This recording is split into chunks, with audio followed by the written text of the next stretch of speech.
Hi everyone, Will here, joined by Frank, and we are talking SCORN today. You ready, Frank? Great, then let's get into it. So what is SCORN? SCORN is a festival of the grotesque, a carnival of body horrors where organs pulsate and undulate for some unknown body, where mutant creatures crawl and flop about. It's a window into a place you would never want to be, with an atmosphere that seems to actively want you dead. But you can't help but keep moving forward, desperate to find some sort of logic in all of it. Influenced heavily by the works of Giger, Basinski, and Cronenberg, SCORN from the get-go intends to make you uneasy with not just the world, but your character themselves. One thing SCORN is not lacking in is tone and setting. Art direction is some of the best, and the textures and slimes covering everything are polished and add a lot to this horrific world. The deep, droning bass of SCORN's soundtrack makes you feel as if you are deep in the guts of some sort of hellish machine. Some spooky stuff, eh, Frank? Agreed. SCORN is filled with organic puzzles for the player to solve with very little input from the game. It serves SCORN well, as the confusion of the world and the mechanics make it feel more alien and adds to the reward of finally figuring out the solution to a room-spanning puzzle.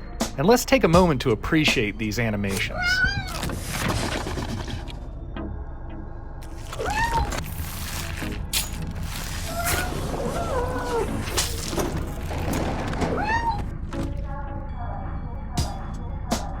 SCORN, however, is not without its faults. The combat is not great.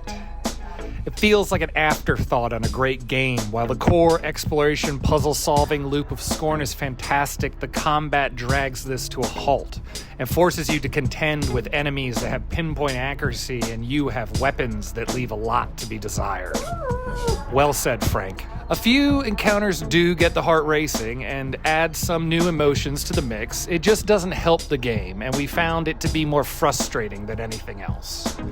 One section of SCORN forces you to engage these enemies, and the game becomes bogged down and unbalanced. As the heavy and sluggish controls work fine for the exploration, they become frustrating when in combat, leading you just to cheese these enemies by hiding behind objects to avoid them. In fact, we just resorted running from them until the game forced us to deal with them.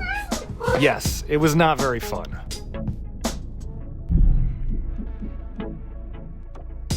SCORN, though, for all its faults, is worth checking out, especially if you are into this art style and need to tickle that spooky season itch. It may not have the same level of polish and story and mechanics as, say, Soma does, but for the settings and art direction alone, SCORN's vicious and dead world is worth a visit. Thanks for watching. I'm Will, with Frank, and if you liked our video, please leave a like and subscribe for more content.